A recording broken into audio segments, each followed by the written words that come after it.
Hello friend, this is Preeti and welcome to RP classes. आज हम करेंगे एक्सरसाइज 1.3 का थर्ड क्वेश्चन करने से पहले हम छोटा से परिमेय के बारे में जानेंगे, जिसमें कहता है कि p क्या है, एक अभाज्य संख्या है और a क्या है, एक घनात्मक पूर्णांक है। a² बाय p, यानी कि अगर a² p को विभाजित करता है, ठीक है, तो इसका मतलब क्या हुआ, a भी p को क्या करेगा, विभाजित करेगा। ठीक है, इस परिमेय का हम प्रयोग इस क्वेश्चन में करने वाले हैं क्या, कि सिद्ध कीजिए कि निम्नलिखित संख्याएं अपरिमेय हैं। यानी कि ये तीनों संख्याएं हमें क्या सिद्ध करनी है, अपरिमेय संख्या सिद्ध करनी है।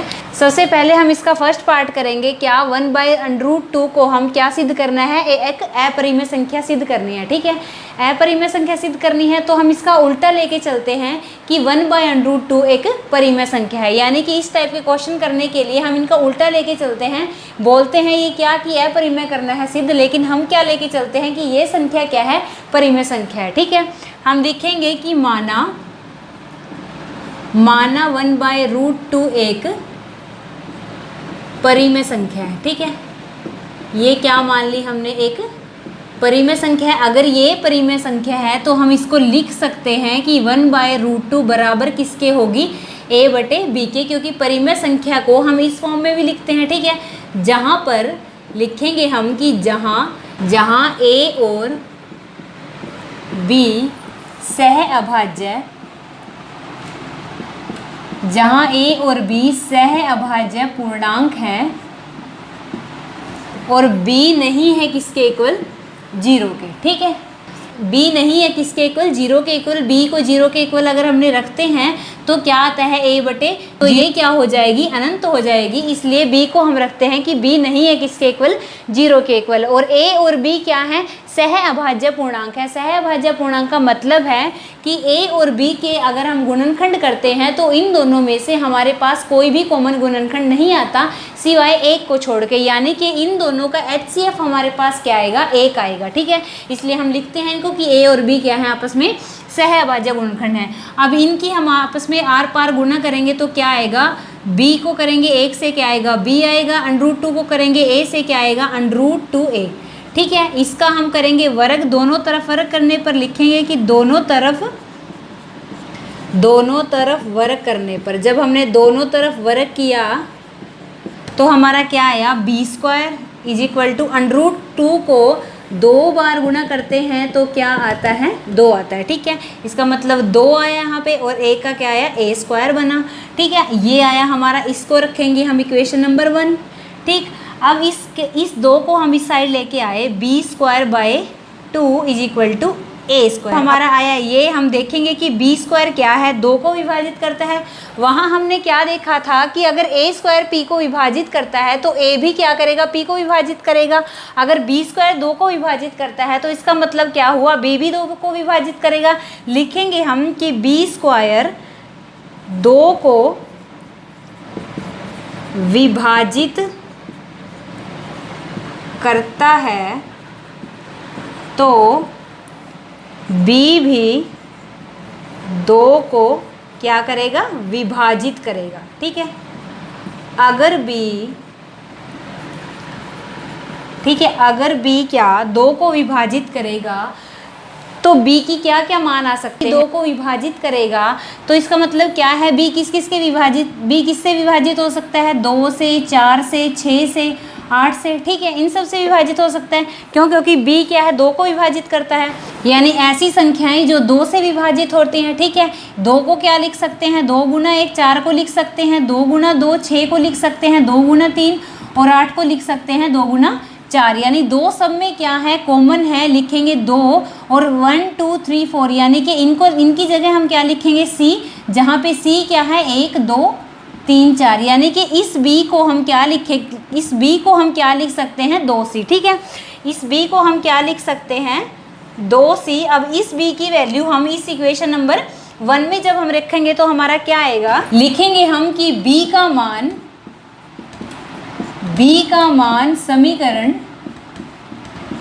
1 में रखने पर। ठीक है, जब हमने b का मान समीकरण 1 में रखा, b का मान क्या है, 2c, समीकरण 1 क्या है, ये है b² है यहाँ पे। ठीक है, इसका मतलब 2c का भी क्या आएगा, स्क्वायर आएगा, क्योंकि b की जगह क्या रखा, 2c, आगे है हमारा 2a स्क्वायर। ठीक है, 2 को 2 बार करेंगे, 2 दूनी 4c square is equal to 2a square, 2 एकम 2, 2 दूनी 4, यहाँ या 2c square is equal to a square हमने रखा इक्वेशन नंबर सेकेंड। ठीक है, अब इस 2 को हम उधर लेके गए, क्या आया, c square is equal to a square by 2। ठीक है, यानी a स्क्वायर क्या है, 2 से विभाजित होगा, a स्क्वायर क्या p से विभाजित होगा, तो a क्या है, p से विभाजित होगा। अगर a स्क्वायर 2 से विभाजित होगा तो इसका मतलब ये a क्या है, 2 से भी विभाजित होगा। हम लिखेंगे क्या कि अगर a स्क्वायर 2 से विभाजित होता है तो a भी 2 से विभाजित होगा।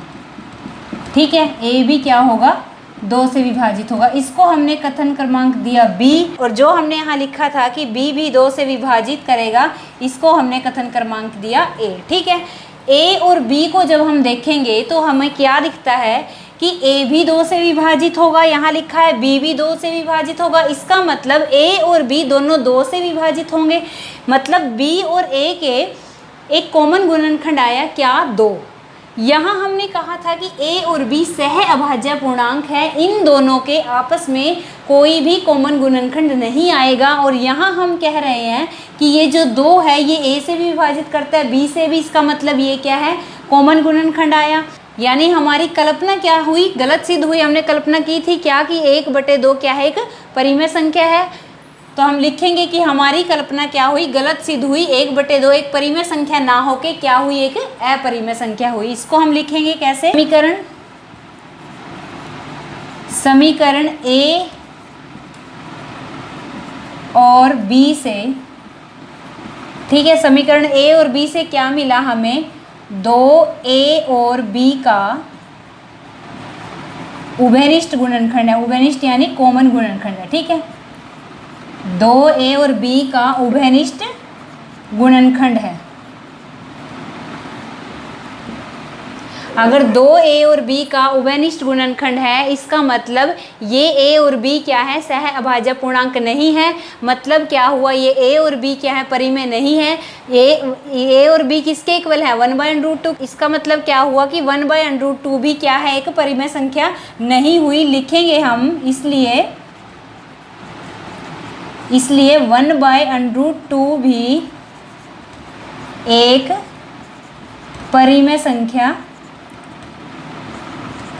संख्या नहीं है। अगर ये एक परिमेय संख्या नहीं है तो क्या है, एक अपरिमेय संख्या। अतः लास्ट में लिखेंगे अतः 1/√2 एक अपरिमेय संख्या है। ठीक है, अपरिमेय संख्या है।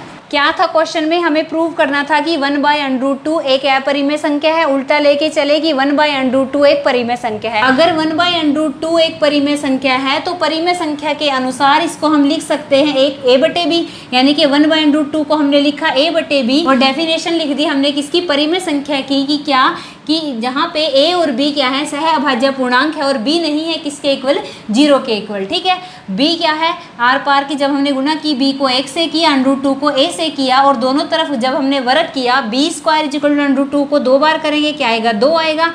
a स्क्वायर आया यहाँ से, इस 2 को हम इधर लेके गए, इसकी और इसकी तुलना की जब हमने, ठीक है, तो हमें क्या मिला कि b स्क्वायर क्या है, 2 से विभाजित होता है। इसकी और इसकी तुलना जब हमने की, यहाँ से मिला a स्क्वायर p से विभाजित होता है तो a भी p से विभाजित होगा। ऐसे ही अगर b स्क्वायर 2 से विभाजित होता है तो क्या b भी 2 से विभाजित होगा। b अगर 2 से विभाजित करेगा तो इसका मतलब b को हम इस फॉर्म में लिख सकते हैं, b = 2c। b = 2c की वैल्यू हमने इक्वेशन नंबर 1 में रखी तो हमारे पास क्या है, 2 दूनी 4, c² = 2a²। 2 से जब हमने 4 को काटा क्या आएगा, 2। C square is equal to A square, C square यहाँ और 2 ये इधर चला गया, ठीक है। ए स्क्वायर क्या करेगा, विभाजित करेगा किससे, 2 से विभाजित होता है, तो इसका मतलब ए भी क्या होगा, 2 से विभाजित होगा। कहा हमने कि बी भी 2 को विभाजित करेगा, और यहाँ कहा है कि ए भी 2 से विभाजित होगा। तो इसका मतलब क्या हुआ कि ए और बी का एक उभयनिष्ठ गुणनखंड क्या आया, हमारे पास 2 आया। और इन्होंने यहाँ कहा था कि इन दोनों का आपस में कोई उभयनिष्ठ गुणनखंड नहीं होगा एक को छोड़ के, ठीक है। इसलिए हमारी कल्पना क्या हो जाती है, गलत सिद्ध हो जाती है कि 1/√2 एक परिमेय संख्या है। इसलिए 1/√2 एक परिमेय संख्या नहीं है, और ये क्या है, एक अपरिमेय संख्या है, ठीक है। अब करेंगे इसका हम सेकंड पार्ट को भी हमें क्या प्रूव करना है, अपरिमेय प्रूव करना है। तो हम उल्टा लेके चलेंगे कि क्या, माना 7√5 एक परिमेय संख्या है, ठीक है। इसको भी उल्टा लेके चले, एक परिमेय संख्या है। अगर 7√5 परिमेय संख्या है तो हम 7√5 को लिख सकते हैं a/b की फॉर्म में, जहाँ पे a और b सह अभाज्य पूर्णांक हैं, और b नहीं है किसके इक्वल, 0 के इक्वल, क्योंकि अगर b को 0 रखा तो ये संख्या क्या हो जाएगी, अनंत हो जाएगी।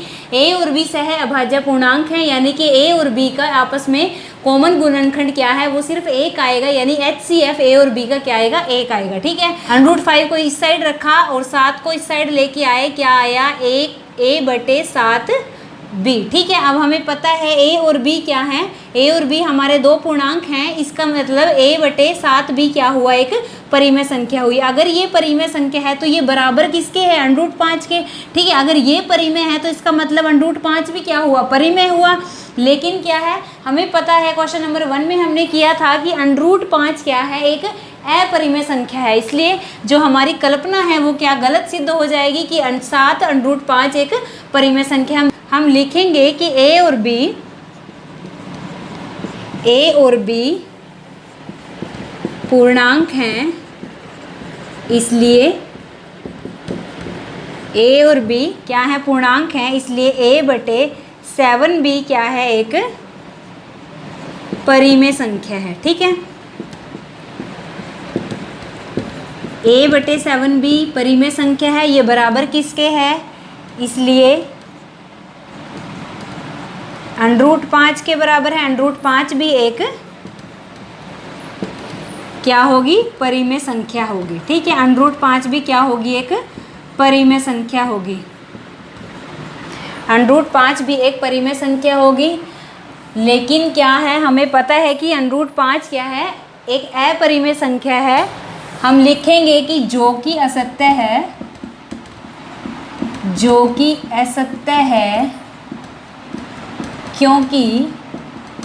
क्योंकि हम जानते हैं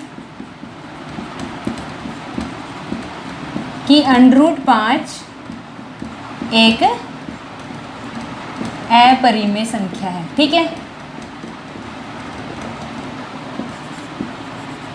इसलिए हमारी कल्पना क्या थी, जो हमने कल्पना की थी वो गलत सिद्ध हुई। और लास्ट में हम क्या लिखेंगे, अतः 7√5 एक अपरिमेय संख्या है, ठीक है।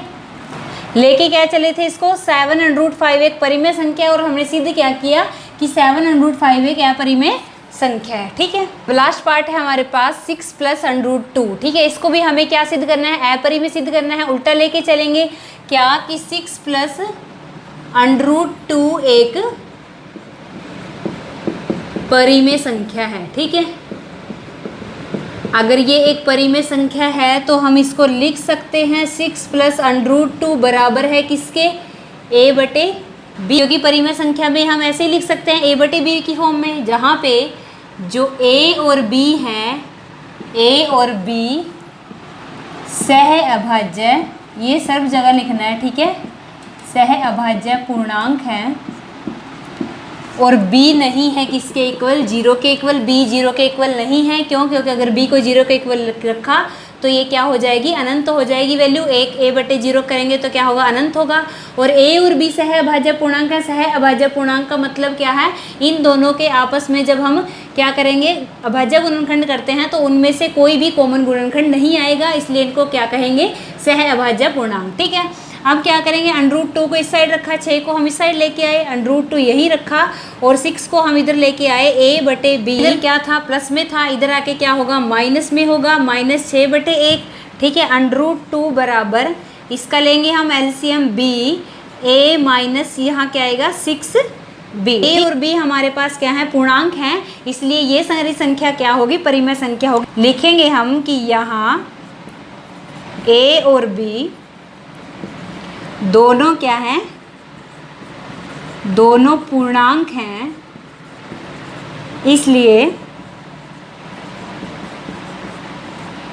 a माइनस 6b/b क्या हुआ, परिमेय संख्या है। ठीक है, क्या हुई, परिमेय संख्या हुई। अगर ये परिमेय संख्या है तो ये इक्वल किसके है, √2 के, इसका मतलब √2 भी क्या हुई, एक परिमेय संख्या हुई। लिखेंगे हम कि इसलिए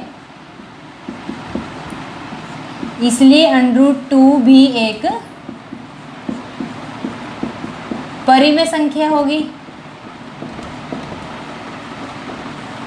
√2 एक परिमेय संख्या होगी। ठीक है, लेकिन हम जानते हैं क्या कि √2 एक अपरिमेय संख्या है, इसलिए हम लिखेंगे यह असत्य है, क्योंकि हम जानते हैं कि √2 एक अपरिमेय संख्या है। ठीक है, √2 क्या है, एक अपरिमेय संख्या। हमारी कल्पना क्या है, ये गलत सिद्ध हुई, तो हम लास्ट में लिखेंगे अतः 6 + √2 एक अपरिमेय संख्या है। ठीक है, यही हमें क्या करना था, प्रूव करना था। ठीक, वीडियो अच्छी लगी तो लाइक शेयर एंड सब्सक्राइब कीजिए हमारे चैनल को। Thank you.